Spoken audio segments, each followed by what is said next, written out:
Good morning. I'm Stephanie Mason, an Executive Medical Director at Sarepta Therapeutics. I'm also a physician. I trained in internal medicine and pediatrics, followed by a pulmonary and critical care fellowship. Just a few years ago, I was a physician scientist at Brigham and Women's Hospital here in Boston. I joined Sarepta because of their commitment to making a difference in the lives of people with rare diseases through groundbreaking science. And now I'm fortunate to oversee a variety of genetic medicine programs targeting neuromuscular diseases. Having worn both hats in the bench-to-bedside journey, I'm especially excited about this panel discussion.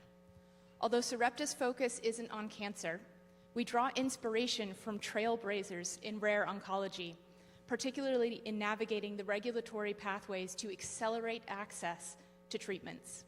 Because rare cancer patients, like those with progressive neuromuscular disease, simply cannot wait.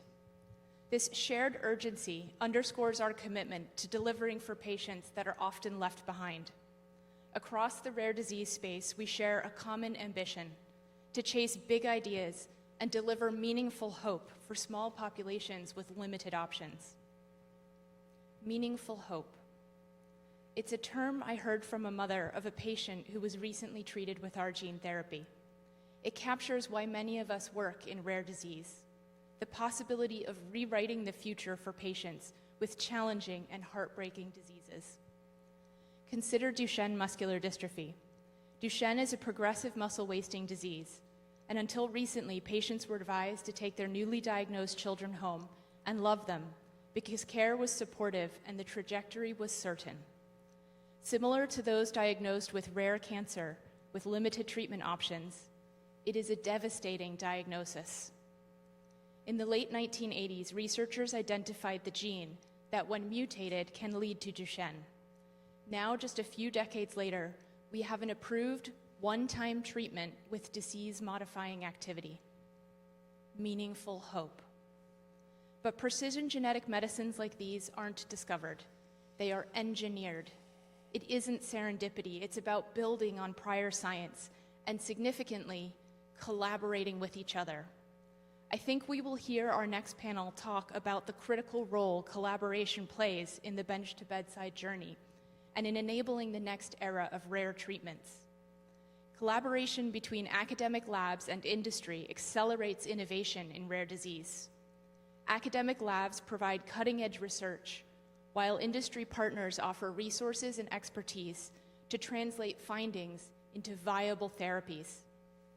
Sarepta is a story of exactly that, a therapy born at Nationwide Children's Hospital and made global through industry partnership. And lest we forget, collaboration isn't just between institutions and academics. It is crucially with patients. It's patients who drive much of the progress. Their participation and collaboration advance the field, whether it's stimulating new trial designs or donating tissue, even when they may not benefit directly. Rare patient communities are educated and powerful forces that hold us accountable to deliver those meaningful outcomes that matter most to them. Today, meaningful hope in rare disease, whether neuromuscular or oncology, is just the beginning. We have the science, the resolve, and the networks to deliver transformative treatments for more rare diseases. Despite challenges, costs, and distractions, we must continue this hard work for rare and ultra-rare patient communities. With the power of science, the will of the patient communities, and commitment across all of our stakeholders, we can accelerate the bench-to-bedside journey and transform meaningful hope into life-changing treatments for more patients with rare disease. Thank you, and I now look forward to hearing from these esteemed panelists.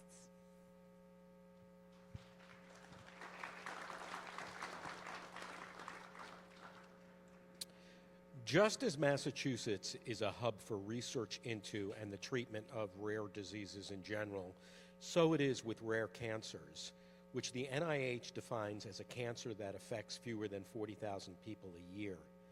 Despite that characterization, rare cancers aren't that rare in the sense that together they account for nearly a quarter of all cancer deaths in the United States each year. We have three experts on rare cancers Dr. Matthew Kulke, Chief of Hematology and Medical Oncology, and co-director of the Cancer Center at Boston University and Boston Medical Center. Dr. Suzanne George, Chief of the Division of Sarcoma at Dana-Farber Cancer Institute, and Dr. Jesse Boehm, Chief Science Officer of Breakthrough Cancer and Principal Investigator at MIT, and a board member of the Alliance for Rare Cancers. Welcome to all of you. Dr. Kulke, you've done a lot of work in the field of neuroendocrine tumors. What are they? How rare are they? And why have they proven very difficult to treat? Thanks. So several questions there. Neuroendocrine tumors are tumors that start from endocrine cells, and endocrine cells are actually scattered throughout our body. They have traditionally been considered to be very rare, and early statistics suggest that they may affect 2 out of every 100,000 people. What has actually been quite interesting is that over the past few decades, the diagnosed incidence has increased, suggesting that while this is a rare disease, we're getting better at diagnosing this disease, and they actually may be more common than originally thought. They're hard to treat. I would say very simply, we still don't really understand what causes them, so the underlying mechanisms still need to be determined. We've had some success, as was mentioned earlier, in applying some of the many advances in oncologic treatments to this rare disease and actually seeing some benefit. Obviously, in recent years, immunotherapy has proven very effective at treating some cancers, harnessing the body's immune system to find and destroy cancerous cells. How effective is that approach to treating neuroendocrine tumors? So the current immunotherapies that we have available generally have not worked particularly well in neuroendocrine tumors. I think down the road, as we understand why they're not working, is the environment immunosuppressive? Do we need to identify other immunological targets? I think we're going to start to understand and get better at using immunotherapy for neuroendocrine tumors. Cell-based therapy, for example, in the very early stages may have promise in this particular disease. Dr. George, you specialize in the treatment of sarcomas, another rare cancer. Where do those cancers develop, and how often do they occur? Sarcomas are a rare group of diseases. So even the term sarcoma represents over 100 different subtypes of malignancy. Sarcomas start from what we call mesenchymal cells, or so we think. And mesenchymal cells are the things that hold things together. So muscle, bone, fat, connective tissue. They can, because of that, they can occur in any part of the body. Collectively, it's estimated that there's about 15,000 cases per year of sarcomas that occur in the adult population, representing less than 1% of all adult cancers. They're a bit more common in children, but the types of sarcomas in children are slightly different, tend to be slightly different than those in adults, just highlighting the complexity of the heterogeneity of the group of diseases. Is Ewing's sarcoma one of the kinds that is more common in kids? Yes, it's more common in adolescents and young adults, sort of in the teen age into early 20 years for Ewing's. And is there a reason why that form of the disease might be more common in children or adolescents? Yeah, it's a really good question. I don't think we understand, similar to what Matt said, I don't think we understand the why yet as much as we need to. But those are things that hopefully we can continue to work together to help explore in the future. So much progress has been made in treating much more common forms of cancer. I think of breast cancer, which used to be in many cases a death sentence, and today so many people are, particularly if it's caught early, are surviving with that. Why would a disease like sarcoma resist effective treatments? So it's a really good point. I think that there are multiple reasons as to why the progress has been slower in rare tumors. So one is just simply resources and being able to gather resources to focus on things that are not common.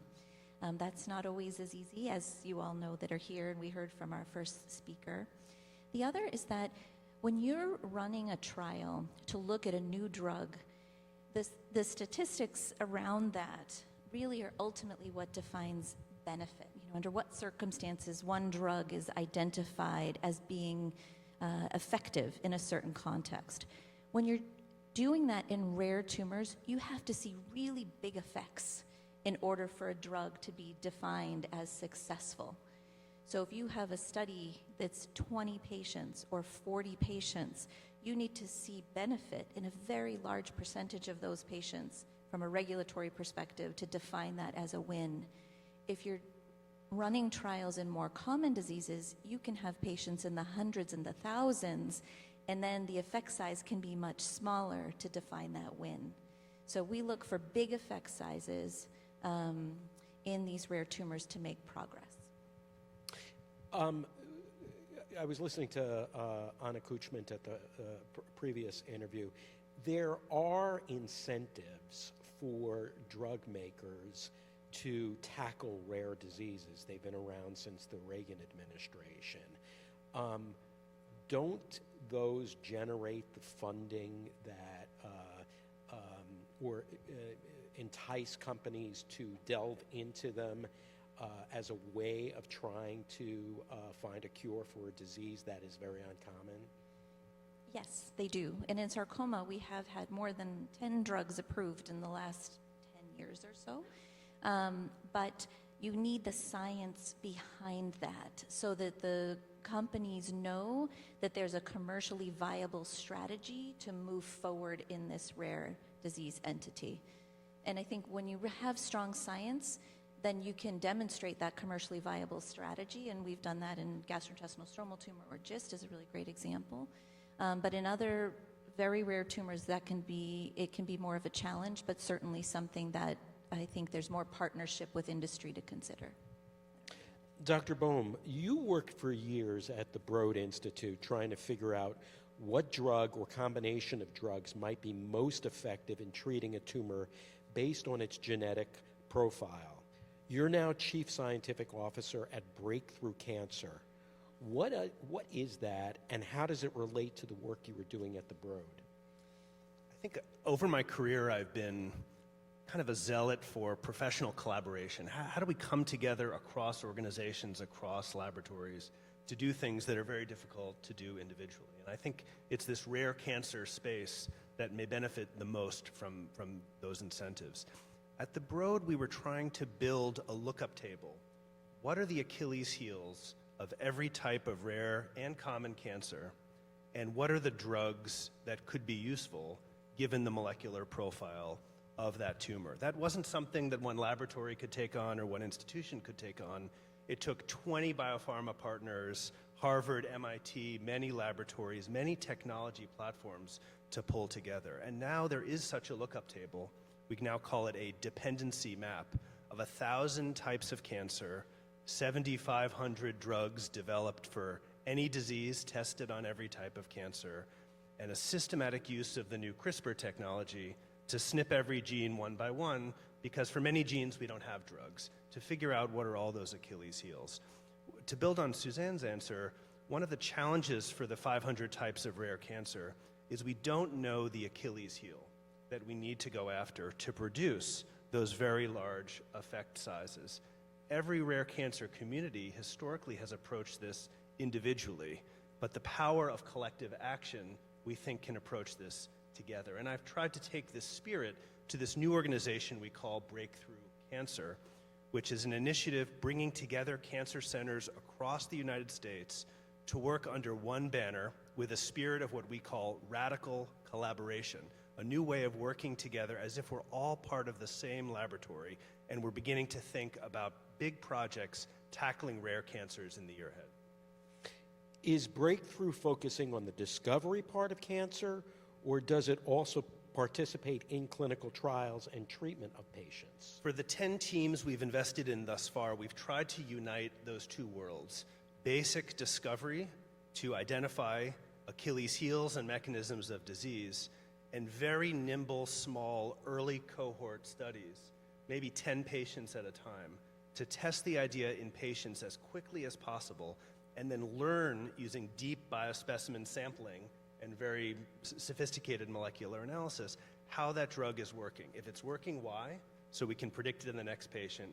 And if it's not working, can we learn the mechanisms of failure so we can move on to the next therapy more frequently? This is a challenging strategy to employ because it unites different communities together, often public and private funding sources and incentive models, but it's the type of spirit we think that will be needed to be templated that can be used for other common and rare cancers in the years ahead.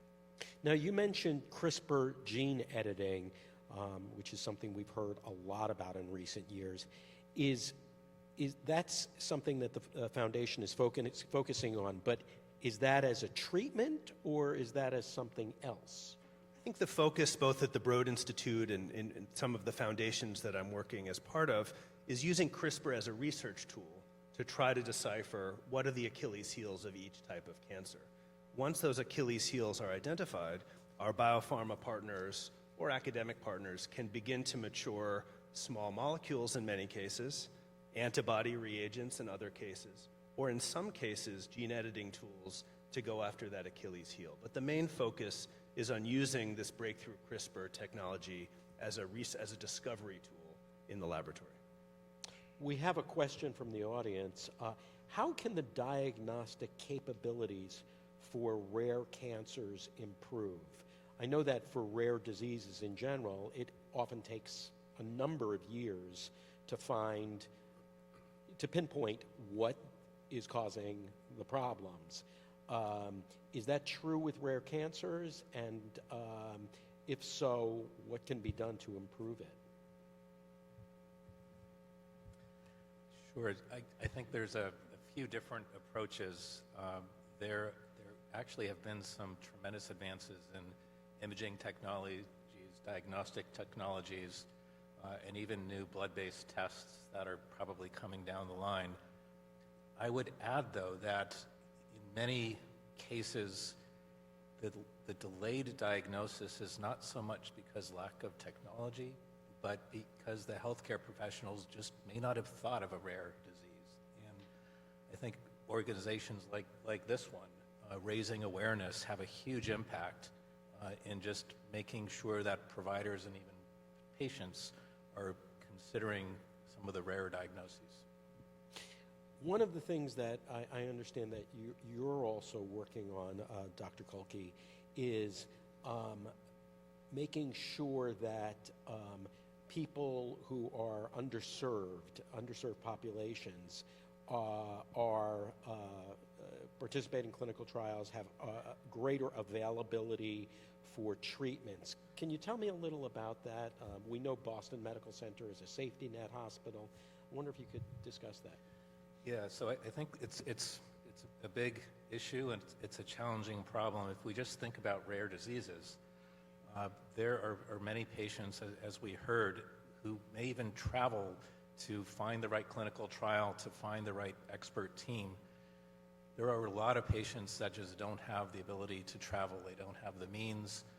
And I think it is important when we're thinking about clinical trials, even for rare diseases, to be sure that those trials are available broadly to all patients. Another question from the audience. How can those unaffected by rare diseases, rare cancers in their own life make an impact on making progress? Dr. George? I think that there's many ways. Firstly, just coming to a place like this, just to hear and be part of the conversation of awareness. I think that what Matt said around awareness is so critical in the rare disease context. And just having involvement in, there's actually a lot of different foundations, there's different fundraising. In the rare tumor space, we rely on fundraising and philanthropy tremendously to help us leverage the basic sciences and the basic discoveries that we need in order to then apply for the grant or then show the company that we have a potential opportunity here. It's those foundational purpose points that are really where we appreciate any help that comes through the rare tumor community. But on the other hand, last thing I'll say is there's also ways to help with things like Matt said. There's the cancer journey starts from symptom through treatment, and there's ways to help along that whole journey, whether it's helping someone find resources to navigate their cancer journey because they have to be out of work, or a ride, or something like that. So there's all kinds of places for help. I think whether or not someone is touched by a rare disease today or not doesn't disqualify them from helping to build structural solutions to support all of the diseases that we care about. Everyone in this audience will be a patient of some disease, hopefully not a severe one, at some point in their lifetime. And whether we devote ourselves and our organizations to building sustainable solutions is a choice that we have to make. Much of the need is on the infrastructure side. As important as the scientific questions are, much of the need is on the infrastructure side. How does every patient have the right to donate their tissue and their data to open source projects around the country? How do we ensure that patients have that right? How do we ensure that we don't lock up tissue in hospital freezers and free up research? How do we ensure that the cell models that are needed for drug discovery are available for every type of cancer? These are structural solutions. Sometimes they're not the sexiest things for NIH grants, but they're really, really important to work together. And whether you're a member of the general public looking in, a patient, a foundation, or a public policymaker, shifting to think about investing in structural solutions in addition to the sexy science, I think, is really important for this and other communities. You mentioned NIH. I'd be remiss if I didn't ask the panel, what are your concerns about these NIH cuts, and what impact is it having already, if it is? It's a hot potato. That's a hot potato. I think at least the message that we are giving to our investigators, it's obviously concerning. It is still early. I think nobody really knows exactly how this is all going to play out.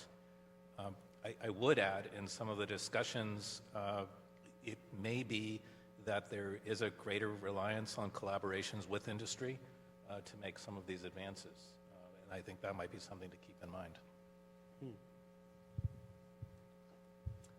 I'm most concerned about the fear that I see on the faces of young people who are embracing a career in biomedicine, wondering if our nation or others will support them as they embark on this often very selfless career. So one very simple thing we can do is, whether we know scientists, have neighbors who are scientists, see our doctors or whatever, just tell them that they're very important, tell them that we believe in them, and tell them that it will work out, because their work is tremendously important to the future of this country. I agree completely. I agree with both comments, and the message that we similarly are making sure that our teams know and is that our values haven't changed, and our commitment to trying to improve the lives of patients has not changed. And we don't know exactly where it's all going to shake out, but we will do everything we can to support our patient communities, to support our peer communities, to support our junior faculty that are making these commitments for their careers as well. I see we have one more question from the audience. How can rare disease cancer trials be improved? I'll ask you, Dr. Coleman. Yeah, there are a few different approaches. It was brought up, some of the enrollment eligibility criteria and some of the regulatory challenges. I think it's important to really think about eligibility criteria, make them as simple as possible so that you can enroll the patients. And some of the traditional outcomes for clinical trials, overall survival, progression-free survival, as Suzanne was saying, it may not really be feasible. And I think having discussions with regulatory authorities, with the FDA, about what is a feasible endpoint is really important. I would agree. I think there's also, the FDA has been very flexible recently about thinking about real world data and real world evidence. I think that's an area where we're still collectively as a field determining even the definitions of that and how we can use real world evidence in the regulatory process. But I do think that the rare tumor space is an example of where we should really start thinking hard about the data quality that we have and how we can use data captured in clinical care to help inform future treatments. Well, I see we have to wrap up. I want to thank everyone for this very stimulating discussion, and I hope people stay with the next discussion at the Rare Disease Summit. Thank you very much.